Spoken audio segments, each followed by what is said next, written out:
Hello, my friends. Today I'm going to tell you some stories about cheating. The first story. The chime of the ice cream truck was a siren song in the sleepy suburban afternoon. It wasn't meant for Amelia, not anymore. She was a grown woman, a wife, a pillar of the community. But the sound, tinny and nostalgic, always managed to prick a little hole in the carefully constructed facade of her life. Her husband, David, worked long hours.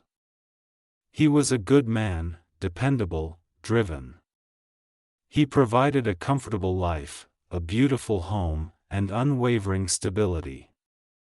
But somewhere along the way, comfort had become a gilded cage, and stability felt like a slow, suffocating weight. That's how she met Leo, the ice cream man. He wasn't the caricature you'd expect. He was younger, with kind eyes crinkled at the corners from too much sun, and a genuine smile that lit up his whole face. He remembered her order every time, a double scoop of strawberry cheesecake, swirled with a hint of passion fruit. He'd hand it to her with a wink and a quiet, "Enjoy the sweetness, Amelia." Their conversation started small, polite exchanges about the weather, the kids playing in the park. Then, they grew longer, deeper. They talked about their dreams, their disappointments, their fears. Leo listened with an intensity that David hadn't shown in years. He saw her, truly saw her, beyond the role of wife and homemaker. The first kiss happened on a sweltering afternoon, hidden behind the bulk of the ice cream truck. It was impulsive, desperate, a yearning unleashed. It tasted of sugar and longing. From that moment on, the ice cream truck became their forbidden sanctuary, a place where they could steal moments of passion and vulnerability. The guilt gnawed at Amelia. She loved David, in her own way. He was her partner, her friend, the father of her children. But Leo ignited a fire within her that she thought had long been extinguished. The affair was reckless, a dangerous game played in the open air, under the judging sky. She knew it couldn't last. She knew it would shatter everything she had built. But the allure of Leo, the intoxicating feeling of being seen and desired, was too strong to resist. One afternoon, as she waited for the familiar chime, a different truck pulled up. A stern-faced woman in a starched uniform emerged. "Looking for Leo?" she asked, her voice clipped. "He's been transferred. Route change. Permanent." The blood drained from Amelia's face. Just like that, he was gone. No goodbye, no explanation. Just vanished. The absence was a gaping hole in her routine. The chime of the ice cream truck, now driven by a stranger, was a constant reminder of her transgression. The guilt intensified, amplified by the sudden, brutal end. She confessed to David one rain-soaked evening, the words tumbling out in a torrent of tears and remorse. The silence that followed was deafening. He stared at her, his face a mask of shock and betrayal. The aftermath was devastating. The house felt cold and empty, even with the furniture still in place. David moved out, his silence a more profound indictment than any shouting match. He wasn't cruel, but he was resolute.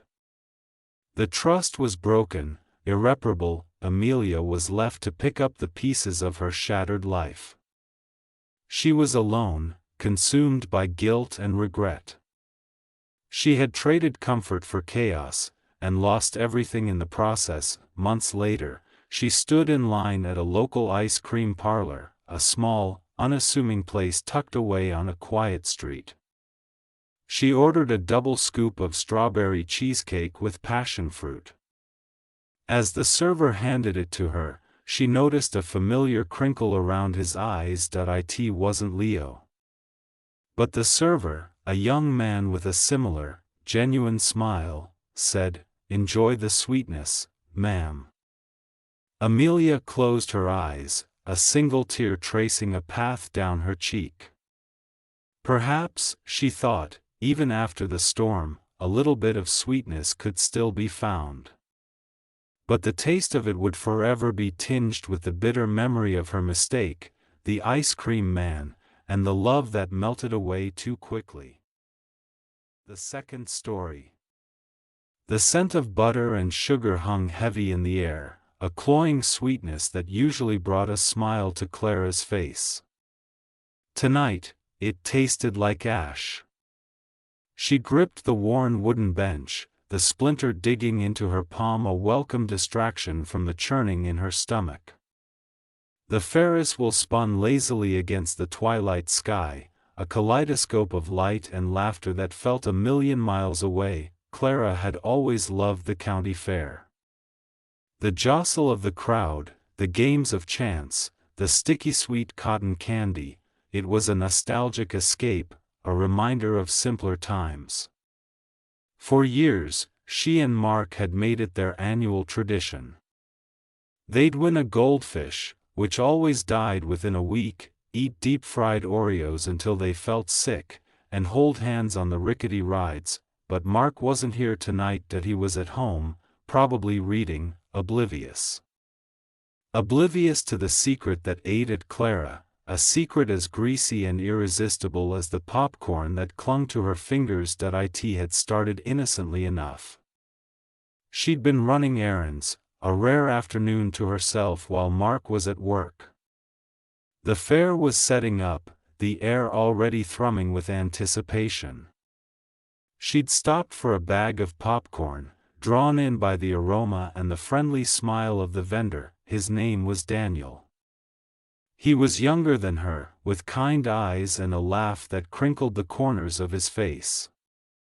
They talked. Just small talk at first, about the weather, the fair, the best way to butter the kernels. But then, the conversations deepened. Daniel talked about his dreams of owning his own food truck, about the freedom he found in creating something people enjoyed. Clara, in turn, talked about, well, she talked about everything. About the quiet monotony of her days, the feeling of being stuck in a rut. About Mark, who was a good man, a reliable man, but who had somehow become distant. The conversations became more frequent, stolen moments between her errands and his customers. A shared bag of popcorn. A lingering touch. And then, one humid afternoon, under the shadow of the tilt-a-whirl, a kiss. The guilt had been immediate and overwhelming. She had tried to ignore Daniel, to forget the way his touch had felt. But the fair was a constant reminder, his popcorn stand a siren call she couldn't resist. She'd told herself it was just a fling, a temporary escape from the mundane. But the lies felt thin, even to her. She saw the way Daniel looked at her, the genuine affection in his eyes. And she, shamefully, felt a connection she hadn't felt with Mark in years. Now, sitting on the bench, the fluorescent lights of the Ferris wheel painting garish stripes across her face, she knew she couldn't keep living like this. The fair was in its final days, and she had a choice to make. She could pretend none of it ever happened. She could go home, bury the secret deep within her, and try to rekindle the spark with Mark. She could rationalize it, tell herself it was a mistake, a moment of weakness. Or she could face the truth. She could tell Mark everything, risk shattering the life they had built together. She could acknowledge the undeniable pull she felt towards Daniel, the popcorn vendor with the kind eyes and the dreams of a food truck. The decision felt impossible. Both paths led to pain, to loss. But she knew, with a sinking heart, that the pain of staying silent would be even greater. Finally, she stood up, the splinter in her palm forgotten. She walked towards the bright lights of the popcorn stand, the aroma now a potent mix of desire and despair. She saw Daniel, his face lighting up as he saw her. She didn't know what she was going to say, or what would happen next. But she knew she had to be honest, to herself, to Mark, to Daniel. The smell of popcorn filled her lungs, and for the first time in weeks, Clara took a deep breath, ready to face the chaos she had created. The county fair, once a symbol of simple joy, had become the crucible of her future. The third story. The rain was a relentless percussion against the corrugated iron roof, a fitting soundtrack to the tempest brewing inside Eleanor. She stirred the stew, the motion jerky and unnatural, the scent of thyme doing little to soothe her churning stomach. Across the cramped kitchen, Thomas, her husband, meticulously cleaned his hunting rifle. The familiar ritual, the rhythmic click of the bolt, the soft whisper of oil on metal, usually brought her a sense of peace. Tonight, it felt like a slow, deliberate torture. Thomas was a good man, a simple man. He was the solid earth beneath her feet, the dependable rhythm of the seasons. He loved her with a quiet, unwavering devotion that should have been enough. But enough, she was beginning to realize, was a dangerous illusion. It started with the occupation. The war had bled the country dry, leaving its people vulnerable and hungry. The general, a man named Marius, arrived with promises of order and stability. He was a whirlwind of charisma and power, a stark contrast to the muted colors of their village life. Eleanor, with her sharp wit and quiet strength, had been chosen to serve as his translator. Their first meeting was innocuous enough.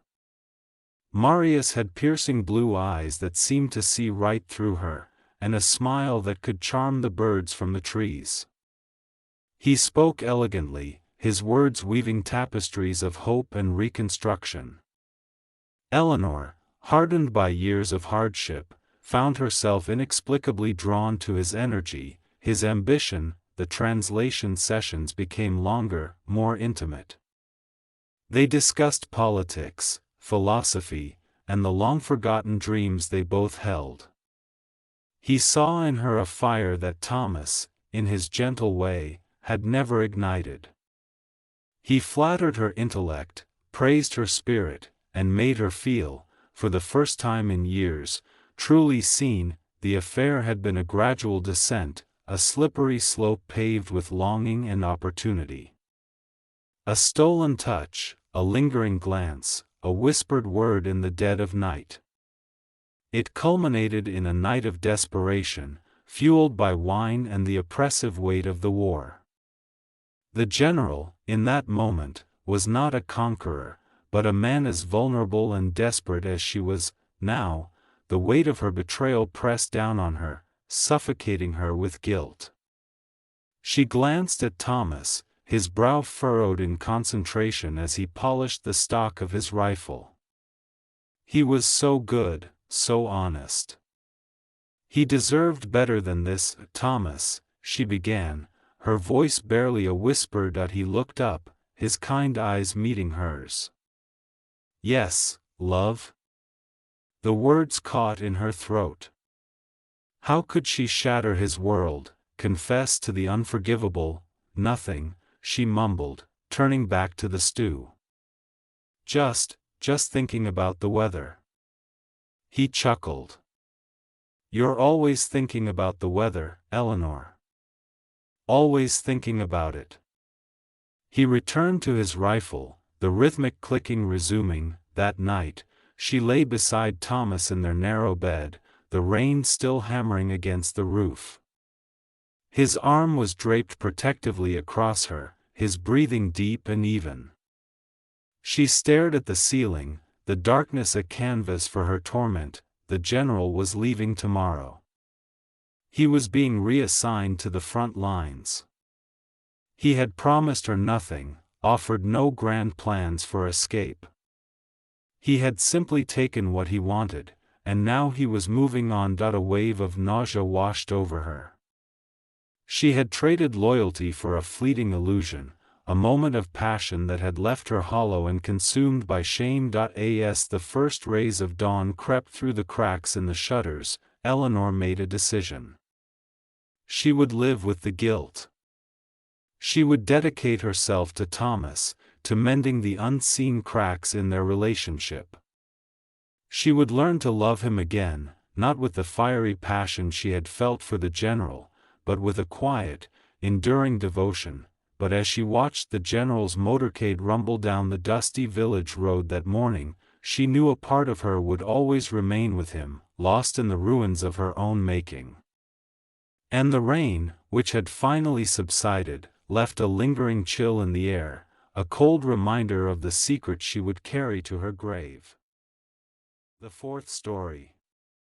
The scent of vinegared rice and the rhythmic tap-tap-tap of a knife against wood were Anya's guilty pleasures.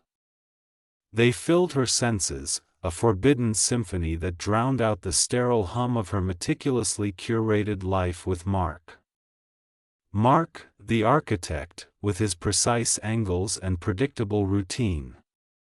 Mark, who loved her, she knew, in a way as solid and reliable as the buildings he designed, but sometimes, solid and reliable felt like a tomb. That's where Hiroki came in. Hiroki, with his dark eyes that crinkled at the corners when he smiled, and his hands that moved with a balletic grace as he crafted edible masterpieces at the small, unassuming sushi bar down the street. Sakura Sushi, it was called, and it was Anya's secret garden, a place where she could shed the weight of her perfect life and just be. It started innocently enough. Anya had been craving something different, a taste of life beyond the beige walls of her existence. Sakura Sushi offered that in every bite. Hiroki's artistry captivated her. He explained the nuances of each fish, the delicate dance of flavors, the importance of balance. She listened, mesmerized, feeling a connection that went beyond the food. The conversations deepened, the silences lengthened, and the glances became charged with an unspoken electricity. Hiroki knew, somehow, that Anya was more than just a well-dressed woman ordering nigiri. He saw the yearning in her eyes, the quiet desperation behind her polite smile. One rainy Tuesday evening, after the last customer had left, Anya stayed late. She helped Hiroki wipe down the counter, their hands brushing accidentally. The air crackled. He turned to her, his eyes searching hers. "Anya-san," he murmured, his voice husky. "You are unhappy." She couldn't deny it. The dam broke, and the words tumbled out, a torrent of frustration and loneliness. Mark, the perfect life, the suffocating routine, it all spilled onto the polished counter of Sakura Sushi. Hiroki listened patiently, his gaze unwavering. He didn't offer platitudes or judgment. He simply saw her, truly saw her, and then he kissed her. It was a slow, tentative kiss at first, a question whispered on her lips. But Anya answered, her heart pounding against her ribs. The kiss deepened, a desperate, hungry embrace that spoke volumes of unspoken desire. The affair began. Stolen moments between lunch rushes, hushed phone calls, covert meetings in the back room of Sakura Sushi. Anya felt alive again, vibrant and reckless. Hiroki awakened a part of her that had been dormant for years, a passionate, impulsive side that she thought had died with her youth, but the guilt gnawed at her. Every time she saw Mark, his kind, unsuspecting face, she felt a wave of nausea. She was living a lie, a double life that was slowly eating away at her soul. One evening, as Hiroki was expertly slicing a tuna roll, Anya watched him, her heart aching with a mix of love and despair. "Hiroki," she said, her voice trembling. "We can't keep doing this." He stopped slicing, his gaze meeting hers. He knew this was coming. "I know," he said softly. I love Mark. I do. But I feel things with you that I haven't felt in years. But it's wrong." Hiroki nodded, his face etched with a quiet sadness. He understood. He had never asked her to leave Mark, only to feel. "You must choose," he said, his voice low. "It is not fair to Mark, nor to yourself." The choice was agonizing. Anya loved Mark, she truly did. But the thought of returning to her life as it was, a life devoid of passion and spontaneity, filled her with dread. In the end, she chose Mark. She knew it was the right thing to do, the responsible thing. But the decision left a gaping hole in her heart, a longing for the forbidden taste of vinegared rice and the touch of Hiroki's hands. She broke things off with Hiroki, a tearful goodbye in the back room of Sakura Sushi. He didn't try to stop her. He simply wished her happiness. Anya went home to Mark. She confessed everything. The guilt, the affair, the desperate need for something more. Mark was devastated, heartbroken. But to her surprise, he didn't explode or scream. He listened, his face pale and drawn. He forgave her. Or, rather, he tried to. He knew that their marriage would never be the same. The trust was broken, the foundation cracked. But he loved her, and he was willing to fight for them. The road to recovery was long and arduous.